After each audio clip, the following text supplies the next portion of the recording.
hours in the evening here in the ashram. Till about 10-15 minutes earlier we have been listening to the flow of water.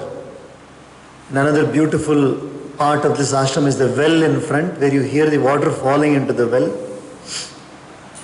So grace, we are experiencing grace in different ways from Paramatma. Above all, the truest experience of grace is the cheerfulness which we have in our mind. Manah prasada saumyatvam. Manah prasada saumyatvam. When our mind is cheerful, come what may, we are truly the recipients of God's grace. So we are truly the recipients of God's grace, and now we proceed. Atha panchamodhyaya. Discourse 5, how Gokarna attained final beatitude along with others. The word beatitude means the darshan of Paramatma. The word beatitude means the very, very great darshan of Paramatma, very beautiful darshan of Paramatma, and also seeing oneself as part of the Paramatma, which you call as self-realization. God realization or self-realization is called as beatitude. So how Gokarna attained that state is what is being described now. Pituryuparate tena janani tadita bhrisham kovittam tishtati bruhi hanishye lattayana chet iti tadvakya santrasa jananya putra dukkhataha koope patah krito ratrau tena sanidhanam gata gokarnastirtha yatrartham nirgato yoga samsthitah na dukkham na sukham tasya na vairi napi bandhavah.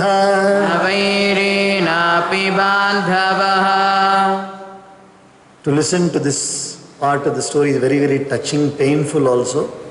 But we will read this to understand what all mentality a human being can have, especially a wicked person.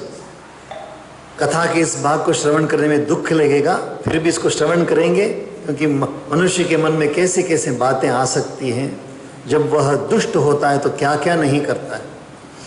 Suta began again.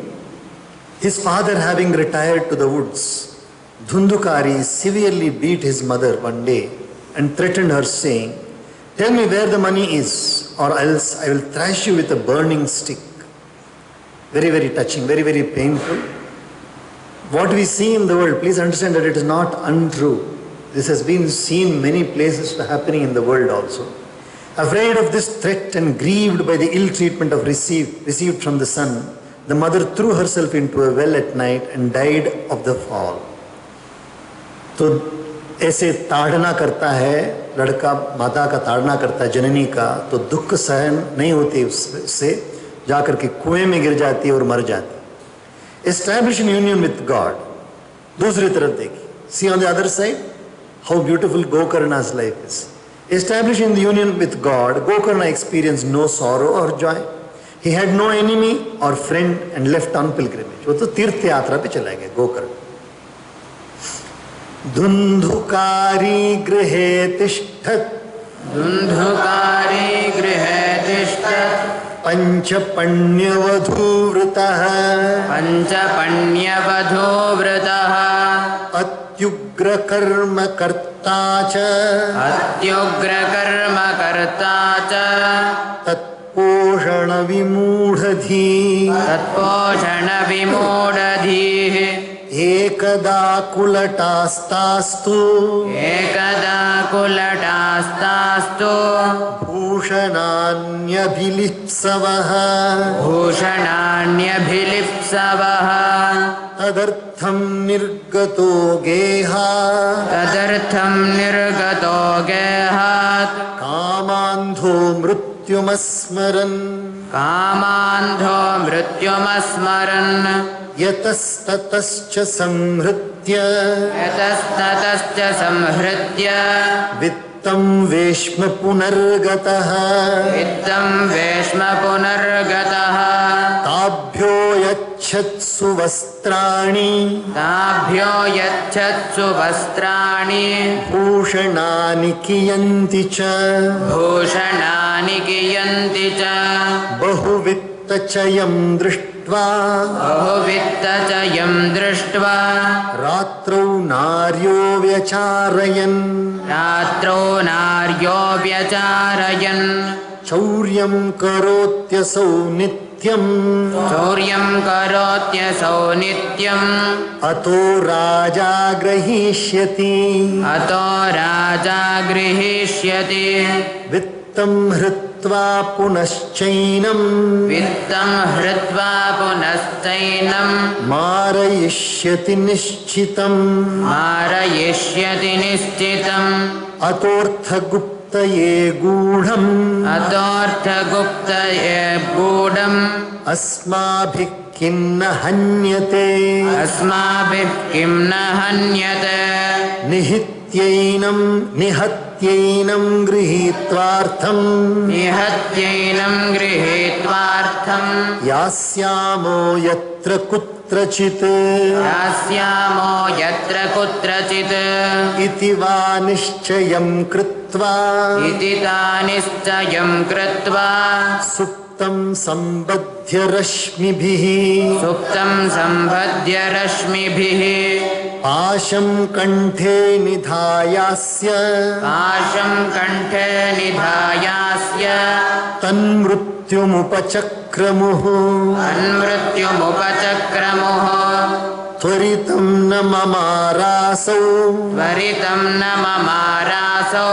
चिन्तायुक्तास्तदा भवन् तप्ताङ्गारसमूहांश्च तन्मुखे हि विचिक्षिपुः अग्निज्वालाति दुःखेन व्याकुलो निधनं गतः तं देहं मुमुचुर्गर्ते प्रायः साहसिका स्त्रियः न ज्ञातं तद्रहस्यं तु केनापीदं तथैव च लोकैः पृष्टा वदन्ति स्म दूरं यातः प्रियो हिनः आगमिष्यति वर्षेऽस्मिन् वित्तलोभविकर्षितः स्त्रीणां नैव तु विश्वासम् दुष्टानां कारयेद्बुधः विश्वासे यस्थितो मूढः स दुःखैः परिभूयते सुधामयं वचो यासाम् कामिनां रसवर्धनम् हृदयं क्षुरधाराभं प्रियः को नाम योषिता संहृत्य वित्तं तायाता कुलटा बहुभर्तृका धुन्धुकारी बभूवाथ महान् प्रेतः कुकर्मतः वात्यारूपधरो नित्यं धावन् दश दिशोऽन्तरम् शीतातप परिक्लिष्टो निराहारः पिपासितः न लेभे शरणं क्वापि हा दैवेति मुहुर्वदन् कियत्कालेन गोकर्णो मृतं लोकादबुध्यत अनाथं तं विदित्वैव गया श्राद्धम् अचीकरत् यस्मिंस्तीर्थे तु संयाति तत्र श्राद्धमवर्तयत् A very, very poor state of affairs of Dhundhukari. Now Dhundhukari has already very badly treated his mother, and mother has committed suicide by falling into the well. Now what has he to do with the money? He cannot keep quiet. With the money he started using it for wrong pleasures. He invited wrong women, then he started keeping them at home. Slowly what happened? When the money was over, they asked him, we want more money. So now he started slowly stealing. He went and stole somewhere, borrowed somewhere, and brought all the money and jewels and gave it to them. Now they started thinking, when they saw the beautiful jewels, they started thinking that these jewels must be from the king. And if the king comes to know that the jewels are missing, then he will send his sentries and kill this person. So why not we kill him first? So all these wicked ladies, they joined together and killed him. They tied a rope around his neck and then strangled him, but he didn't die. Then they put burning coal, charcoal into his mouth and made sure that he died. And he died. The moment he died, what happened? Because he is now having so many still desires unfulfilled in his mind, especially wrong desires, he was not liberated. He did not get moksha or mukti. He became a preta or a goblin or demon, we say. He became a demon. Demon means with only not the sthula body, not the gross body. He's got only the sukshma body, the subtle body, astral body. Now he is roaming about in that state of affairs. Then what happened? He is experiencing all types of pains in that body. That is what we call as naraka. He is experiencing all types of pain in that body. So he does not have peace of mind at all. So in the meanwhile, what has happened? These ladies have just left the place, gone away. And if somebody asks them, where is he? That they have gone out. He's gone out of station and he'll come back. Sometime he will come back. They'll lie to the people. In the meanwhile, Gokarna had gone for the Tirtha Yatra. He came back to his hometown, heard about his brother, what had happened. And what did he do? He immediately understood that he has gone without anybody supporting him. Therefore, he performed the rites. He went to Gaya, where we perform the last rites of people who do not have any support. There he performed the rites. And wherever he went to Tirtha Yatra, he performed the last rites of his brother. So this is the essence of this one. We'll go to the next one. Evam Brahmansa Gokarnaha Swapuram Samupeyivan Ratrau Grihangane Swaptum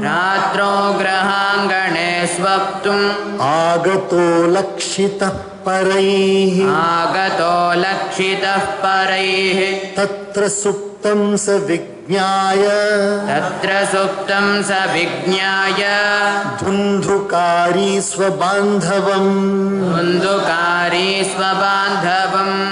निशीथे दर्शयामास महारौद्रतरं वपुः सकृन्मेषः सकृद्धस्ति सकृच्च महिषोऽभवत् सकृद् इन्द्रः सकृच्चाग्निः पुनश्च पुरुषोऽभवत् वैपरीत्यमिदं दृष्ट्वा गोकर्णो धैर्यसंयुतः अयं दुर्गतिकः कोऽपि निश्चित्याथ तमब्रवीत्। अभी पिछले में क्या हुआ था, धुंधुकारी ने अपने पैसे सारे गलत औरतों पे लगा दिया था, उन्होंने उसको मार दिया था और वो अभी प्रेत हो गया है। और उसका भाई जो गोकर्ण है वो आकर के अभी देखा कि ऐसी हालत हो गई है तो उसने उसके लिए श्राद्ध कर दिया। अब गोकर्ण कहाँ जा रहा है? Where is Gokarna going now? Roaming about in his way the said Gokarna returned to his own town unnoticed by others. He came to sleep at night in the courtyard of his own house. अपने ही घर के आंगन में सोने के लिए आया। Coming to know that his kinsman was lying asleep there, Dhundhukari revealed himself to him at midnight in a most frightful form. So at night now Dhundhukari is coming because Dhundhukari अभी रात में आकर के उसको अपना घोर रूप दिखा रहा है, अपना परिचय करवा रहा है। शांति तो है नहीं उसमें, जिसमें शांति नहीं है वो क्या करेगा? कुछ ना कुछ तो करना है, क्योंकि शांति जब मिलती है तब क्रिया भी सही होती है। जब शांति नहीं है तो क्रिया भी सही नहीं होती। तो आकर के वो उसको कष्ट दे रहा है। Now he appeared as a ram, कभी एक भेड़ के रूप में रूप देता है, कभी हाथी के रूप में, कभी एक भैंस के रूप में। Sometimes he looks like a ram, sometimes like an elephant, sometimes like a buffalo. Now he appeared in the form of Indra, now as the god of fire, and again in a human form. So he is taking different form, अनेक रूप लेकर के वो दिखा रहा है। Perceiving his inconsistent behavior, Gokarna concluded that he was somebody in an evil plight, and remaining firm spoke to him as follows. और गोकर्ण तो अच्छा आत्मा है, तो उसको तो कोई डर नहीं है, कोई भी आने दो, कुछ भी आने दो, कुछ डरता तो है नहीं। उसने कहा, देखा कि ये कोई आत्मा कष्ट में है, somebody is in suffering, let me talk to him. तो गोकर्ण उससे बात करता है। गोकर्ण उवाच कस्त्वम् उग्रतरो रात्रौ कुतो यातो दशामिमाम् किं वा प्रेतः पिशाचो वा राक्षसोऽसीति शंसनः। Who are you appearing in an exceedingly frightful form at night, and whence have you been reduced to this plight? Please tell us whether you are some spirit or fiend or ogre. तो गोकर्ण पूछता है, तुम रात में आकर के ऐसे घोर रूप क्यों धारण कर रहे हो? कौन हो तुम? क्या प्रेत हो, पिशाच हो, या कोई राक्षस हो? सूत उवाच एवं पृष्टस्तदा तेन रुरोदोच्चैः पुनः पुनः अशक्तो वचनोच्चारे संज्ञामात्रं चकारः ततोऽञ्जलौ जलं कृत्वा गोकर्णस्तदु तमुदैरयत् गोकर्णस्तमुदैरयत् तत्सेकहत पापोऽसौ तत्सेकहत पापोऽसौ प्रवक्तुम् उपचक्रमे. प्रवक्तुम् उपचक्रमे. Suta continued, questioned by him thus at that moment, the spirit cried at the top of his voice again and again. Being unable to speak, he made gestures alone, it is said, taking water in the hollow of his joined palms then, and consecrating it with a sacred test. Gokarna threw it on him and purged of his sin to some extent. By being sprinkled with that water, the spirit began to speak as follows. तो प्रयत्न करता है धुंधुकारी, बात करने का प्रयत्न करता, नहीं हो रहा है उससे बात, जोर से चिल्ला रहा है. तो गोकर्ण देखता है तो इससे बात नहीं हो पा रही है, हाथ में जल लेकर के उसके ऊपर प्रोक्षण करता है, मंत्रोच्चारण करके प्रोक्षण करता है, तो कुछ पाप उसके मिट जाते हैं, तो वो बात करता है. अभी धुंधुकारी बात करता है.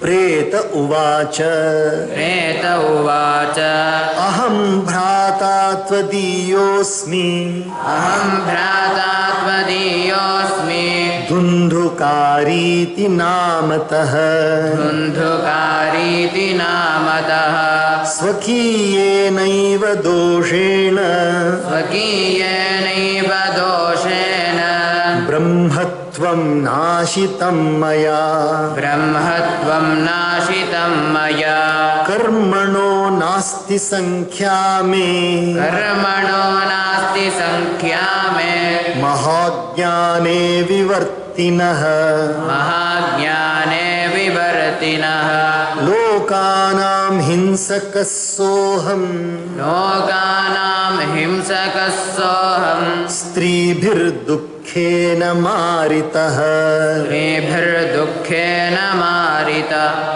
अतः प्रेतत्वमापन्नो अतः प्रेतत्वमापन्नो दुर्दशां च वहाम्यहम् दुर्दशां च वहाम्यहम् वाताहारेण जीवामि वाताहारेण जीवामि दैवाधीनफलोदयात् दैवाधीनफलोदयात् अहो बन्धो कृपा सिन्धो अहो बन्धो कृपा सिन्धो भ्रातर्मामाशु मोचय भ्रातर्मामासु मोचय गोकर्णो वचनं श्रुत्वा गोकर्णो वचनं श्रुत्वा तस्मै वाक्यमथाब्रवीत्. तस्मै वाक्यमथाब्रवीत्. The spirit submitted. I am no other than your own brother, Dhundhukari by name. The status of a Brahmana was forfeited by me through my own fault. Numberless sins were committed by me, revolving in the plane of rank ignorance. I killed many men and as such was in my turn tortured to death by public women. Attaining the form of a spirit in consequence of this, I am undergoing a miserable plight. As my sinful deeds are fructifying now as ordained by providence, I subsist on air alone. O friend, O brother, ocean of compassion as you are, redeem me soon. Hearing this appeal, Gokarna forthwith spoke to him as follows. बहुत ही कष्ट कथा बता रहा है. मैं और कोई नहीं हूँ, मैं तुम्हारा भाई हूँ. मेरा नाम धुंधुकारी है और मेरा जो ब्राह्मणपना था उसको मैं खो दिया क्योंकि मैं गलत काम करने लग गया था. मैंने कई प्रकार के पाप किए हैं और ऐसे नहीं कह सकता क्या क्या पाप मैंने नहीं किया अपने अज्ञान में. मैं बहुत सारे लोगों को मार दिया हूँ और इसके वजह से बहुत सारे औरतों ने मुझे मार दिया और ऐसे मरण और ऐसे कर्म के कारण से मैं प्रेत हो गया हूँ. अब एक एक करके मेरे पापों का फल मुझे भोगना पड़ रहा है और अब मेरा खाना मेरा केवल जिसको बोलते हैं मेरा जो आहार केवल हवा है और कोई आहार नहीं है मुझे.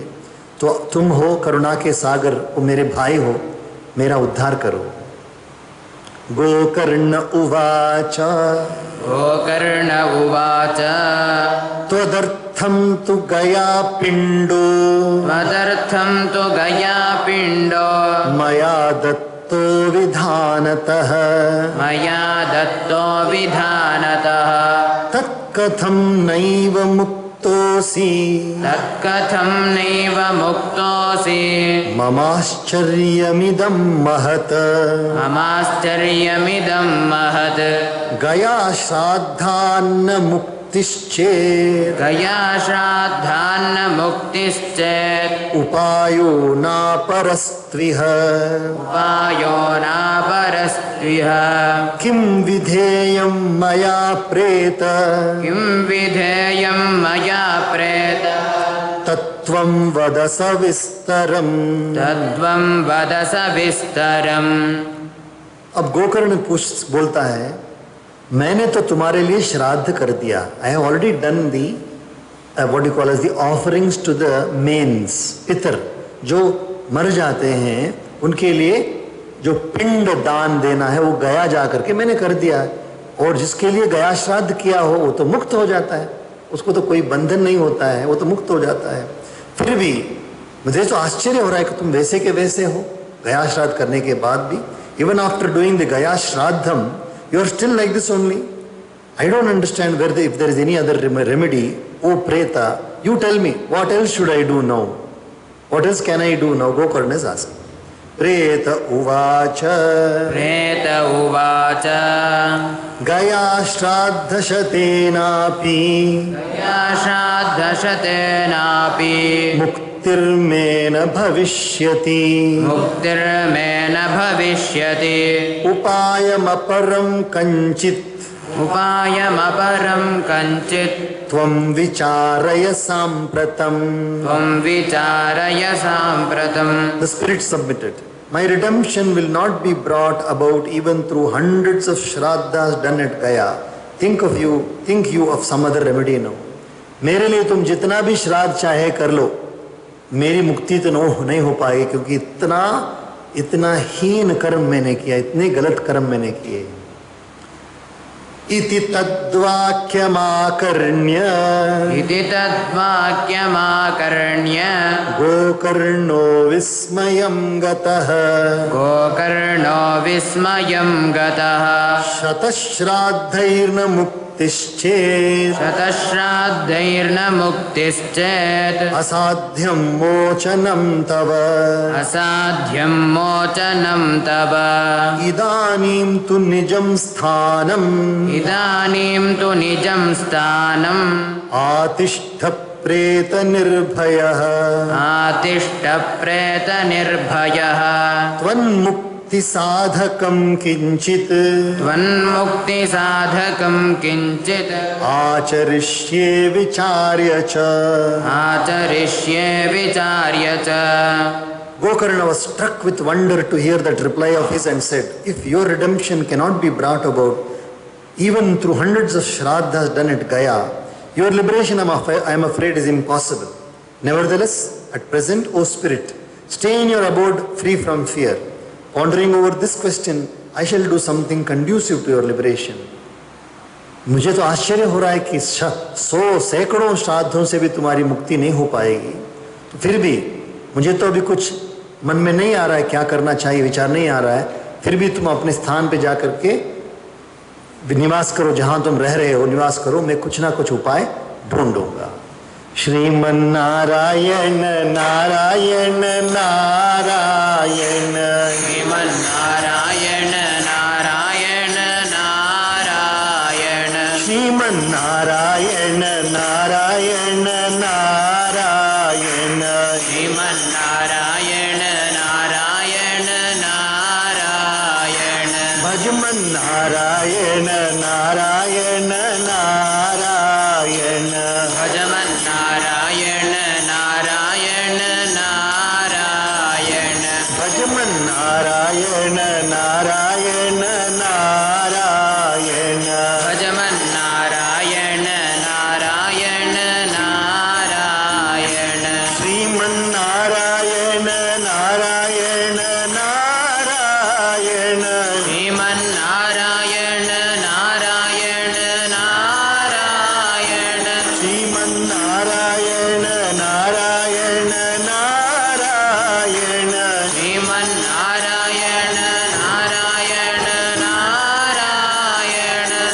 नारायण नारायण नारायण नारायण नारायण नारायण भजमन नारायण नारायण नारायण भजमन नारायण नारायण नारायण ओम सच्चिदानंद भगवान की ओम सहना भवतु सहनो भुनक्तु सह वीर्यं करवावहै तेजस्विनावधीतमस्तु मा विद्विषावहै ओम शांति शांति शांतिः सर्वे भवन्तु सुखिनः सर्वे सन्तु निरामयाः